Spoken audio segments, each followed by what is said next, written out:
श्री शिवाय नमस्तुभ्यम। हर हर महादेव। दोस्तों, आप सभी लोग जानते हैं कि 14 जुलाई 2025 यानी सोमवार को पड़ रही है सावन महीने की चतुर्थी तिथि। और दोस्तों, ये वो तिथि है जो श्रावण महीने में पड़ने वाली सबसे बड़ी तिथि है, क्योंकि यह सोमवार के दिन पड़ रही है और इसका बहुत ही बड़ा और विशेष महत्व होता है। पूज्य गुरुजी ने कहा है, अगर कभी भी मौका लग जाए और श्रावण महीने की चतुर्थी तिथि सोमवार को पड़ जाए तो आप लोगों को 108 चावल के दाने का उपाय तो अवश्य ही करना चाहिए। इन दोनों का संयोग बहुत ही कम आता है। और दोस्तों, पूज्य गुरुजी ने अपनी शिव महापुराण की कथा में बताया है, इस दिन आपको 108 चावल दाने वाला उपाय तो अवश्य ही करना चाहिए, क्योंकि ऐसा दिन पूरे साल में सिर्फ एक ही बार आता है। और दोस्तों, आप सभी लोग जानते हो कि श्रावण सोमवार का अगर सबसे बड़ा कोई उपाय है तो वो 108 चावल के दाने वाला उपाय है। तो दोस्तों, इस सोमवार के दिन आप लोगों को इस 108 चावल दाने वाले उपाय को जरूर करना है। बहुत सारे लोग होंगे जिन लोगों ने इस उपाय को न किया हो, मतलब पूरा साल निकल गया और उन्होंने किसी भी दिन इस 108 चावल दाने वाले उपाय को न किया हो। पर दोस्तों, आपके पास एक आखिरी मौका बचा हुआ है जो कि 14 जुलाई के दिन है। तो इस दिन आप लोगों को इस वाले उपाय को जरूर कर लेना है।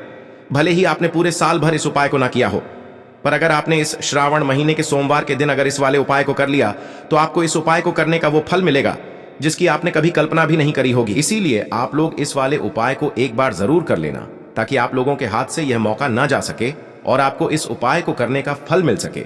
दोस्तों, ये उपाय पंडित जी ने अपनी अभी की ही शिव महापुराण की कथा में बताया है, जिस उपाय को आज हम आपको बहुत अच्छे से समझाने वाले हैं। इस वीडियो को देखने के बाद इस उपाय को समझने के लिए आपको कोई और वीडियो को देखने की जरूरत नहीं पड़ेगी। तो चलिए दोस्तों, उपाय को शुरू करते हैं।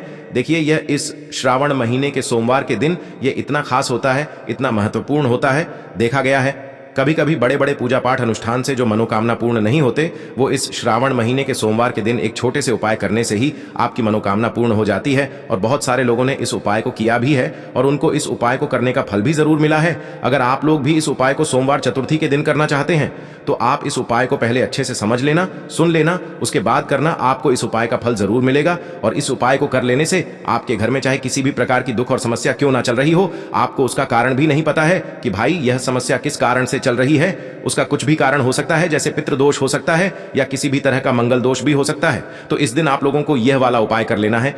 यह एक ऐसा उपाय है जिस उपाय को अगर किसी विशेष दिन पर किया जाए तो भाई उस विशेष दिन का जो है वह तो हमें मिलता ही मिलता है, पर हमने उस दिन पर इस उपाय को किया है तो हमें उससे भी बड़ा फल मिलता है और फल बहुत जल्दी मिलता है, क्योंकि आप इस उपाय को बहुत ही बड़े और विशेष दिन पर कर रहे हो। तो चलिए अब उपाय के बारे में बात करते हैं, लेकिन उससे पहले आप लोगों को यह जानना आवश्यक है कि आखिर यह उपाय किस समय करना है, किसको करना है और कैसे करना है। तो चलिए हम आगे आपको वीडियो में एक एक करके बता देते हैं। लेकिन उससे पहले अगर आप लोग हमारे चैनल पर नए हैं तो हमारे चैनल को सब्सक्राइब कर लेना और इस वीडियो को लाइक करके कमेंट बॉक्स में श्री शिवाय नमस्तुभ्यम ओम नमः शिवाय जरूर टाइप कर देना। और अपने फायदे के लिए, गरीबी दूर करने के लिए इस वीडियो को पूरा देख कर जाना, तभी आपको लाभ की प्राप्ति होगी। यदि आज आपने वीडियो को बीच बीच में से देखा, काट काट कर देखा, तो आपको जीवन में कभी सफलता हासिल भी नहीं होगी। तो दोस्तों, इस 108 चावल के दाने वाले उपाय को हमें इस सोमवार के दिन कैसे करना है, किसको करना है, किस समय करना है और कहां पर करना है, ये सारे सवालों के जवाब आपको इस वीडियो में मिल जाएंगे। और जो ये वीडियो देखेगा भाई, उसको 108 चावल के दाने वाला उपाय जरूर करना चाहिए, क्योंकि इस दिन एक चावल के दाने का भी बहुत ही बड़ा और विशेष महत्व होता है। और जब बात आ जाए 108 चावल के दाने की, तो ये सोने पे सुहागा वाली बात हो जाती है और ये एक बहुत ही बड़ा उपाय हो जाता है इस श्रावण सोमवार का। तो अब दोस्तों, इस 108 चावल के दाने वाले उपाय को आखिर करना किसको है, सबसे पहले हम लोग वो बात जान लेते हैं। तो देखो, घर की जो बड़ी माताएं बहनें होती हैं, उन माताओं बहनों में से कोई भी एक बड़ी माता बहन इस वाले उपाय को कर सकती है। और दोस्तों, अगर आप चाहें तो अपने घर में से सभी सदस्यों को भी इस उपाय को करवा सकते हैं। अगर किसी व्यक्ति की खुद की कोई मनोकामना है, खुद की कोई दुख और परेशानी है जो कि वह अपने लिए ही करना चाहता है, इस वाले उपाय को तो वह खुद अपने लिए भी कर सकता है। बाकी अगर कोई घर में से ऐसा है जो कि अपने पूरे घर परिवार की सुख और शांति के लिए ये वाला उपाय करना चाहता है, तो भाई वह भी कर सकता है। उसमें भी कोई दिक्कत वाली बात नहीं है। कहने का मतलब ये है कि इस उपाय को हर एक सदस्य भी कर सकता है और पूरे घर परिवार के सदस्य के लिए घर की बड़ी माताओं बहनों में से कोई एक माता बहन भी कर सकती है।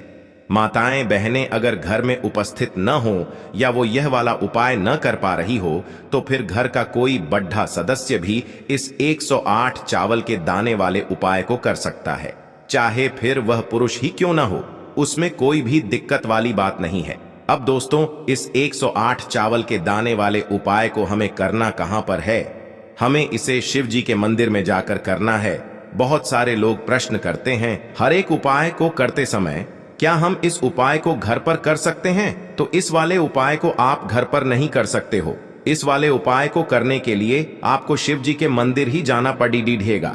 उसके बाद में दोस्तों, जो अगला प्रश्न निकल कर आता है वो यह आता है इस उपाय को लेकर कि आखिर इस उपाय को हमें किस समय करना है, सुबह के समय करना है कि शाम के समय करना है? तो देखो, इस वाले उपाय को आप लोग सुबह के समय भी कर सकते हो और शाम के समय प्रदोष काल में भी कर सकते हो। अब अगर आप पूछो कि भाई सबसे उत्तम समय कौन सा रहेगा इस 108 चावल के दाने वाले उपाय को करने का, तो हम आपसे बस यही कहेंगे कि इस उपाय को आप सुबह के समय करेंगे तो ज्यादा बेहतर होगा। बाकी अगर प्रदोष काल शाम के समय भी करेंगे तो भी अच्छा होगा, उसमें कोई भी दिक्कत वाली बात नहीं है। तो अब दोस्तों, जो अगली सबसे बड़ी और महत्वपूर्ण बात आती है वो यह आती है कि सुबह अगर हम उपाय को करेंगे तो हमें कितने बजे से लेकर कितने बजे तक के बीच में करना है, और शाम के समय प्रदोष काल में करेंगे तो हमें कितने बजे से लेकर कितने बजे के बीच में करना है। तो देखो, सुबह जितनी जल्दी हो सके आप उपाय को करने की कोशिश करना। बाकी अगर किसी कारणवश लेट भी हो जाओ, थोड़ी देर भी हो जाए, तो 10 या 11 बजे तक भी आप उपाय कर लेना, पर 12 बजे से ज्यादा देरी ना हो, ठीक है? इस बात का ध्यान रखना। उसके बाद में दोस्तों, अगर शाम के समय प्रदोष काल की बात करें, प्रदोष काल का जो समय होता है वो शाम के 6 बजे से शुरू हो जाता है। मतलब शाम के 6 बजे से लेकर 7 बजे के बीच का जो समय होता है ये समय प्रदोष काल का समय होता है। पर अभी जो मौसम चल रहा है, इस मौसम में जो है शाम बहुत देरी से होती है, तो आप इस उपाय को 7 या 8 बजे के बीच में भी कर सकते हो। मतलब शाम के 6 बजे से रात 8 बजे के बीच में आप कभी भी इस वाले उपाय को कर सकते हो, उसमें कोई भी दिक्कत वाली बात नहीं है। अब दोस्तों, यहाँ पर इस उपाय को लेकर एक और सबसे बड़ी बात ये निकल कर आती है कि इस 108 चावल के दानों को हमें लेना कहाँ से होता है, और हमें इस उपाय को करने के साथ में क्या और कुछ भी सामग्री ऐसी होती है जो शिव जी के मंदिर लेकर जानी पड़ती है। तो देखो, यहां पर हम आपको बता दें, सबसे पहले आप लोग यह जान लो कि यह जो 108 चावल के दाने वाला उपाय है, सिर्फ और सिर्फ आप उपाय की सामग्री लेकर कभी भी शिव जी के मंदिर मत जाना, क्योंकि हमें भगवान के सामने यह नहीं दर्शाना है कि अगर हम भगवान शिव जी के मंदिर आए हैं तो अपने फायदे के लिए आए हैं। तो इसलिए जो भी पूजन सामग्री है, उपाय सामग्री है, 108 चावल के दाने, इसके साथ में आपको पूजन सामग्री भी जरूर लेकर जाना है। देखो, अगर सुबह के समय उपाय कर रहे हो तो सीधी सी बात है, 1 लोटा जल तो आप लेकर जाओगे ही जाओगे। वही 1 लोटा जल अगर मिट्टी का जल हो तो बहुत अच्छा रहेगा। मिट्टी का जल कैसे बनाया जाता है, इसके लिए हमने पहले से बहुत सारी वीडियोस बना दी है। आपके पास इस दिन एक आखिरी मौका रहेगा मिट्टी का जल शिव जी पर चढ़ाने का और उपाय को करने का। बहुत बड़ा आपको इस दिन फल मिलेगा। तो इसलिए इस दिन हो सके तो भाई मिट्टी का जल चढ़ाना तो अपने साथ में कम से कम 1 लोटा जल तो आपको लेकर जाना ही जाना है। अगर मिट्टी का जल नहीं है तो घर का जल भी आप इस्तेमाल कर सकते हो। इसके अलावा जो भी पूजन सामग्री है, देखो 108 चावल के दाने ये अलग आपके रहेंगे, और जो आपकी पूजन सामग्री रहेगी वो अलग रहेगी। पूजन सामग्री में आप जो भी चीज लेकर जाना चाहे वो लेकर जा सकते हैं, उसमें कोई भी दिक्कत वाली बात नहीं है। वहीं अगर हम बात करें शाम के समय की, तो शाम के समय शिव जी पर जल नहीं चढ़ता है, इसीलिए शाम के समय आप लोग एक दीपक तैयार कर लें जो कि गोलबत्ती का आटे का शुद्ध देसी गाय का घी का होगा, है ना? इस बात का आप लोगों को ध्यान रखना है। और इस दीपक को आपको घर से जलाकर नहीं लेकर जाना है, भगवान शिव जी के मंदिर में जाकर ही जलाना है। इस बात का भी आप लोगों को ध्यान रखना है। अब दोस्तों, यहां पर हमें इस बात को समझना है कि यह 108 चावल के दाने हमें लेना कहां से है। क्या हमें दुकान से लेकर आना है, या हमें अपने घर से लेना है, या कहां से लेकर आना है, और कौन से चावल लेना है, क्योंकि चावल भी बहुत प्रकार के होते हैं। तो देखो, इन सभी सवालों के जवाब आप लोग एक बात में सुन लो कि भाई ये जो उपाय है, इस उपाय में आपको ये नहीं देखना है कि भाई कौन से चावल है कौन से चावल नहीं है। बस जो भी चावल ले रहे हो वो चावल का दाना सबूत होना चाहिए, मतलब साबुत होना चाहिए, टूटा हुआ नहीं होना चाहिए, कटा पिटा नहीं होना चाहिए। ये बात आपको ध्यान रखना है। बाकी आपका चावल बासमती हो या सादा चावल हो या कोई सा भी चावल हो, उसमें कोई भी दिक्कत वाली बात नहीं है। तो सीधी सी बात है कि आपके घर के रसोई घर में जहां पर आप भोजन बनाते हो, वहां पर जो भी चावल आपके उपस्थित हो, उन चावलों में से अपनी एक कटोरी भर लेना या एक मुट्ठी चावल अलग से निकाल कर रख लेना, क्योंकि हम 108 चावल ही यहाँ पर इस उपाय में लेने वाले हैं, तो हमें यह चावल के दाने गिनकर निकालने पड़ेंगे। इस बात का आप लोगों को ध्यान रखना है। तो अपने उस चावल की कटोरी में से या चावल में से 108 ऐसे चावल के दाने आप लोग निकाल लो जो कि टूटे हुए न हो, कटे पिटे न हो, जिनमें कोई दाग न लगा हुआ हो, है ना। अच्छे साबुत चावल के दाने 108 दाने आप लोग निकाल कर रख लो और इन्हें किसी भी एक कागज की पुड़िया में या किसी एक छोटी सी कटोरी में आप लोग रख लो, ताकि यह सुरक्षित रहे, आपके एक भी चावल का दाना इधर उधर न हो और आपका उपाय भी पूरा अच्छे से हो जाए। तो भाई जैसे ही आपका उपाय की जो सामग्री है 108 चावल के दाने ये तैयार हो जाते हैं, उसके बाद मैं आपको जो भी अपनी पूजन सामग्री है, सुबह के समय कर रहे हो तो एक लोटा जल या पूजन सामग्री जो लेकर जाना चाहो उसकी भी तैयारी कर लेना, और शाम के समय जा रहे हो तो भाई अपना जो दीपक है उसे तैयार कर लेना, ठीक है। और उपाय को करते समय शुद्धता का विशेष रूप से ध्यान रखना, ठीक है। सुबह सुबह स्नान करने के बाद ही उपाय को करने की आप लोग तैयारी करना। उसके बाद अगर शाम के समय की बात करें तो शाम के समय आपको स्नान करने की जरूरत नहीं है, पर शुद्धता का ध्यान रखना है। आपको स्नान तो नहीं करेंगे, आप हाथ मुंह धोकर भी इस वाले उपाय को शाम के समय प्रदोष काल में कर सकते हैं। इसमें कोई दिक्कत वाली बात नहीं है। तो आप अपने उपाय की पूरी सामग्री तैयार करके आपके पास ही में जो आपका शिव मंदिर हो वहां पर पहुंच जाइए। सबसे पहले शिव मंदिर में जाकर आप लोगों को उपाय नहीं करना है, पहले भगवान के दर्शन करना है, भगवान से आशीर्वाद प्राप्त करना है। फिर शिव जी की शिवलिंग के पास में आना है।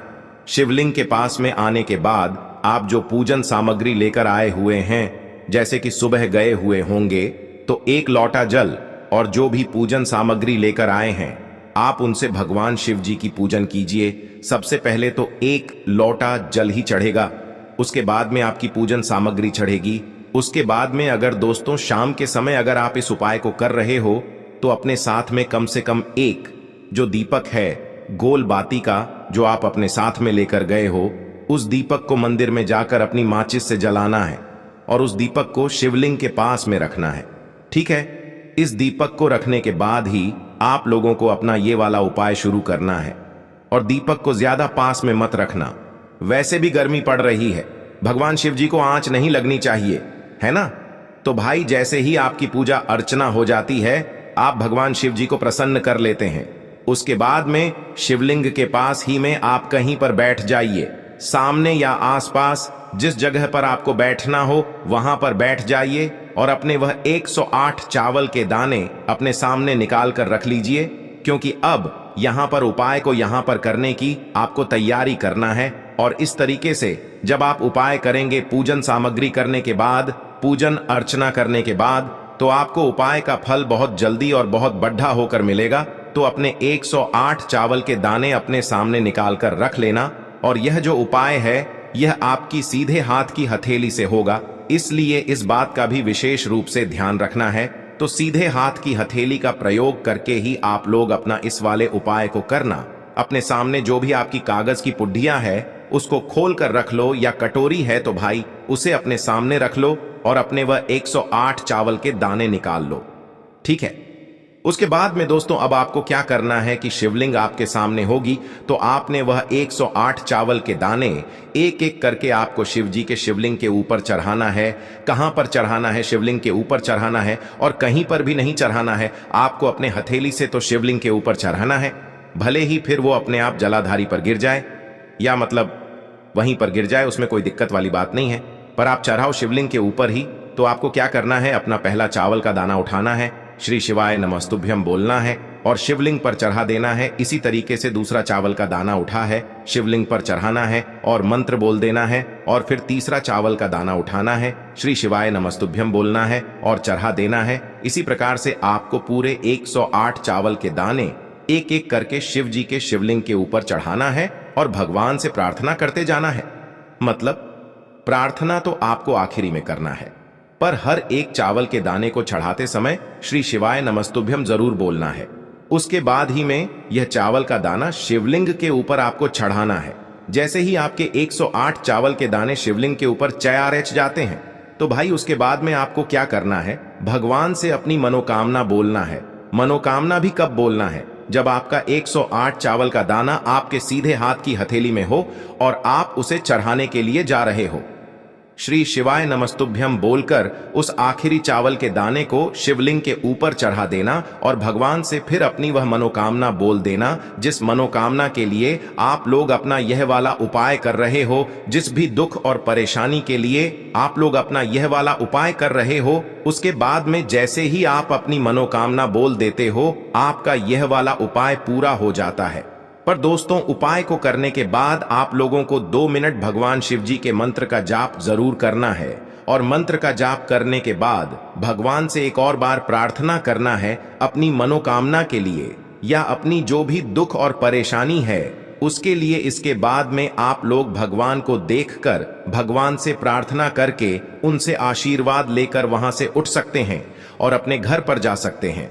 बस दोस्तों, यहां पर यह वाला उपाय पूरा हो जाता है। इस तरीके से जो भी व्यक्ति छोटी छोटी चीजों का ध्यान रखते हुए इस 108 चावल के दाने वाले उपाय को करेगा, निश्चित सी बात है उसे उसकी मनोकामना जल्द ही पूर्ण होगी और जो भी दुख और परेशानी है वो भी बहुत ही जल्दी दूर होंगे। और दोस्तों, अगर आपको हमारी ये वीडियो पसंद आई हो तो हमारे इस वीडियो को लाइक और चैनल को सब्सक्राइब जरूर करें। हर हर महादेव, ओम नमः शिवाय। देखो, इस उपाय के लिए आपको लेना है एक गोल बाती का दीपक। आप चाहें तो मिट्टी का ले सकते हैं या फिर घर से शुद्ध आटा मढ़कर उसका दीपक आप तैयार कर सकते हैं। इसके बाद आपको लेना है शुद्ध गाय का घी। अगर वो नहीं है तो कोई भी देसी घी इस्तेमाल कर सकते हैं, जिससे आपको दीपक प्रज्वलित करना है। देखो, अब ये सब सामग्री लेकर आपको जाना है प्रदोष काल में आपके घर पर तुलसी जी के घेरे के पास में। देखो, ये उपाय तो आपको अवश्य करना है। देखो, वहां पहुंचकर सबसे पहले वो दीपक आपको प्रज्वलित कर देना है और ओम नमो भगवते वासुदेवाय नमः का 11 बार जाप करना है। उसके बाद आपको अपने सीधे हाथ में थोड़ी हल्दी लेकर उस दीपक में अपना नाम और गोत्र बोलते हुए डाल देना है। उसके बाद माता लक्ष्मी से आपको प्रार्थना करना है कि हे महालक्ष्मी, हमारी सभी दुख तकलीफों को दूर करो। हे महादेव, हमारे सब दुख कष्टों को खत्म करो। इस भावना से आपको ये उपाय करना है। चलिए, अब बात कर लेते हैं दूसरे उपाय की। दोस्तों, आप सभी जानते हैं कि सोमवार का दिन समर्पित होता है भगवान महादेव को, यानी कि भगवान पार्वती को सोमवार का दिन समर्पित होता है। और जब भी हम शिवलिंग के ऊपर कोई भी उपाय करते हैं तो इससे हमें एक साथ भगवान महादेव की और पार्वती की कृपा प्राप्त हो जाती है।